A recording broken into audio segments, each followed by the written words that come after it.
Hey everyone, my name is Matt, and I wanted to make a video today to help fellow pay for access gym owners. So, what I mean when I say that is somebody that owns a facility that people really come to your facility to pay for access to the gym equipment. I have two gyms. One is a studio, and one is a pay for access gym. We're open 24/7. We're in Cincinnati, Ohio, and I live 4 hours north in a suburb of Toledo. But for context, I've had some conversations this month with fellow pay for access gym owners, and there's a couple things that I have done in my business that I think could be really helpful to share. Now, I'm not overly talented or overly smart. I do have a mentor with Two Brain Business, and so I've learned a lot of systems and I've implemented them both in my coaching business and in my pay for access business. And the reason I'm sharing this is because whether you're part of a franchise or you have a run club or a boxing gym or a martial arts studio or a strength training facility, all of these concepts and principles can be applied to your business and lead to your success. And so I'm going to show you some of the things that I track in my business. Now, the first thing that I want to share is so many times as a pay for access gym owner, we have this nobility in mind that we're not going to be like all of these, you know, bigger box Globo gyms, Planet Fitness, Crunch Fitness, LA Fitness, Lifetime Fitness, where we do enrollment fees and we do key card fees and we do maintenance fees. We're just not going to do them.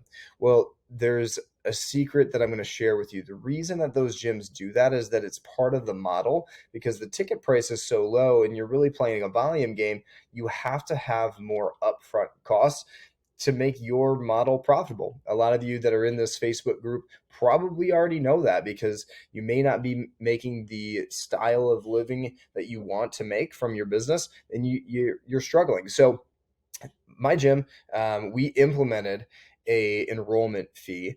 And so this is our October, November, December. These are total signups up here.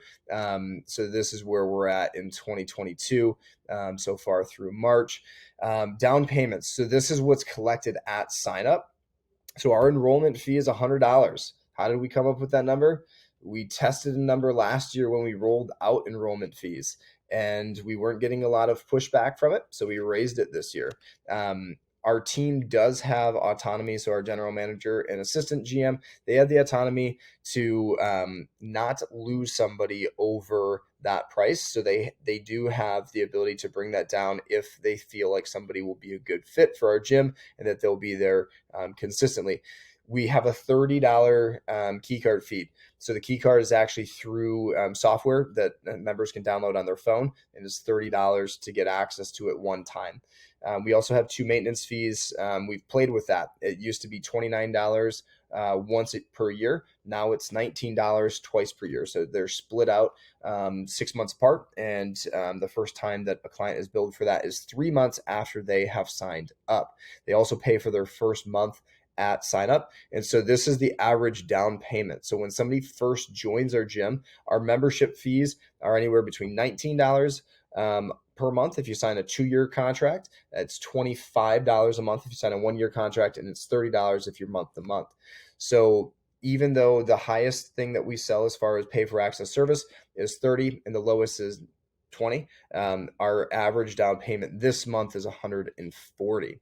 So then we track what the total agreement value is based on the lifetime of somebody staying. Some of these numbers are skewed because we do have paid in fulls included in this, which we need to probably clean up. So that's one thing I wanted to show you guys of how that can help impact your business. Some other things that I have my team track.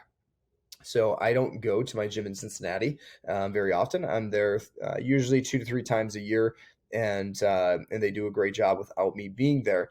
So we track our appointments with set, showed, and close. They do have weekly expectations that we track both for membership and for personal training over here.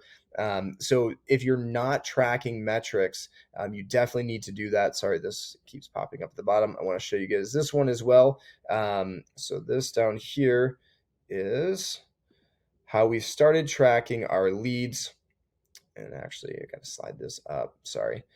not super efficient with Loom. So we just started doing this. We use GLM, Gym Lead Machine.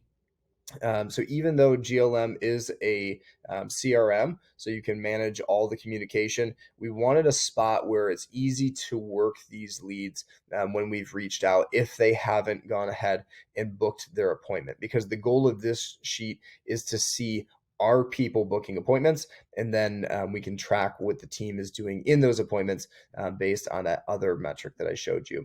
So one last thing I want to show you guys that has been really helpful for our business. This is something new. So, Two Brain teaches us to do the no sweat intro process, which is really a prescriptive model. In a pay for access facility, the first thing to do is you're trying to sell somebody into, do they want to be part of your facility? The second thing is they're no different than if you had a studio or a coaching business where you're trying to solve a specific problem. You have to have a sit down conversation with them. So we just rolled this out. We want to know, we're calling it a fitness consultation. Where did the source come from? So we drop that down.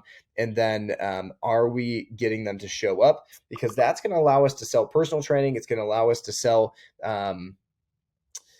nutrition coaching as well. And that's going to grow our revenue. It's going to grow our profit as well. The February, so we track this as well as far as payments goes.